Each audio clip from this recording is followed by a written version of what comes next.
Good morning, everyone. Hope everyone is doing okay on this beautiful Saturday spring morning. I've got some breaking news. Now, we know that the New Zealand had started a commission several years ago, and Jehovah's Witnesses have been fighting that they don't think they should be part of this because, let's face it, they took a butt kicking in Australia. So, they have been fighting this and took it to court, and it was Jehovah's Witnesses lost. So they were going to be included in the New Zealand Commission. Now they filed another appeal, and I want to thank everybody who has sent me the link to this, and I will put the link down below because the court has just decided and it has been dismissed. Abuse and Care Inquiry, Jehovah's Witness appeal, dismissed. And it's interesting because, so when you look over on the right, there's related stories. The second one down, church appeals dismissal of bid for exclusion from inquiry. A judge said that the Jehovah's Witnesses did not have a fundamental right to avoid scrutiny in the Abuse and Care Inquiry. So I'm going to read this article. It's dated April 24, 2024. A legal bid by the Jehovah's Witness Church challenging a ruling by the Royal Commission of Inquiry into Abuse and Care has been dismissed by the Court of Appeal.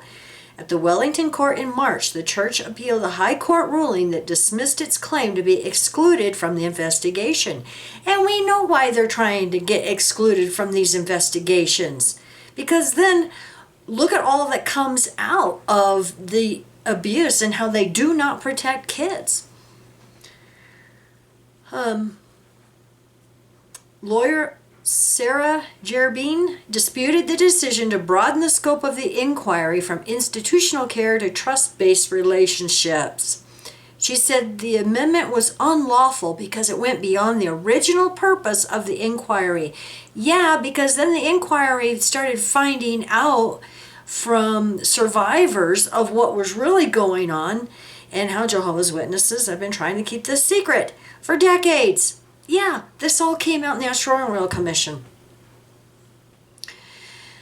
The Jehovah's Witness Church maintains it should be exempt because it did not run institutions that cared for children or vulnerable people. Now, if you've seen the video that Mike and I did, probably a couple of weeks ago now, how they had made agreements where they were building one of their new Bethel branches, that they would have a community, a multi-purpose community room that was going to be available to kids. And even a local politician, I can't remember if it was the mayor or someone else, they had said that they were welcoming Jehovah's Witnesses to do this because then it was going to be for the young people. So that article showed that yes, they are going to have institutions now, multi-purpose community rooms for young people. So, but the governing body doesn't lie, does it? You know how Barrow carefully worded that. The governing body, when they sit at the table, they don't lie to us. Yeah. We know his nose is growing. Okay, I digress. In the Court of Appeals judgment, Justice Cook said the court did not accept the appellant's arguments. He said the commission was entitled to pursue the lines of inquiry that it did. Yeah, and they're entitled to that. Now, it's interesting because we have shown the clip of them saying that Satan is coming after us legally. And it's interesting because Mike and I were talking about this morning. Isn't it interesting how they say, be careful of misinformation and you don't want to believe, these are conspiracy theories. But the thing is them saying Satan's coming after us legally, isn't that basically a conspiracy theory? Just saying. The only theoretical possibility that then remains would be an argument that the commission had acted unlawfully when initially obtaining information from the Jehovah's Witnesses prior to the amendment, and that this material cannot now be used by the commission in the report. However, Ms. Gerbine confirmed that no argument to that effect is advanced by the Jehovah's Witnesses. See, so they're kind of between a rock and a hard place on this. As for the second argument, Justice Cook said the fact that the church had argued its case in court twice showed its right to justice had not been taken away. He said the court did not accept the claim that the crown had targeted the faith. See, and it goes right along with Satan's coming after us legally. It's like, what a bunch of big babies. Bunch of whiny babies. But see, this just shows that, yeah, they do lie to courts. They do lie to commissions. So for Barreau to say, the governing body wouldn't lie to us. Well, of course.